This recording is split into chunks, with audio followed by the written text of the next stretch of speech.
The Citizens Coalition for Change (CCC), led by Obatwa Ma1, says appointments to the parliamentary portfolio committees made by Tshabangu in a letter to the Speaker were not made by the party. Aiwa murezi Zimbabwe chori chazobuda pachena kuti aiwa ma-appointments akaitwa na Tshabangu akamaita ega nevanhu veZANU-PF achi-exclude aiwa vanhu ve-CCC party zvataona ava kujamukirwa nevamwe vake. Sandapinda mashoko abuda muzara nhasi ndoti bva wasubscribe ulike utina on the bell icon. Ndoti manyogwa muchinzi CCC spokesman Jacob Mafume said the party is consulting with the Speaker in a bid to reverse the appointments made by Tshabangu, who styles himself as the main opposition's Secretary General.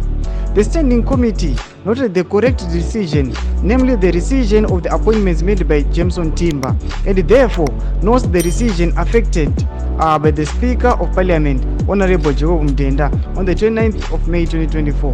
However, the leadership noted that the new appointments made on the 30th of May 2024 were done without involvement of the Citizen Coalition for Change, as led by Professor Obatwa Ma1, and prior to the party organs having made the deliberate on the matter. Saka ndona iri kuda pana zvinzi Tshabangu zvinhu zvakaita akaita zvinhu zvemusoro wake haana kumita kana kuti kumbosangana nema-organs e-CCC party aangonoita zvinhu zvangodiwa neZANU-PF nana Jacob Mdenda ndo zvaaangono-effecta.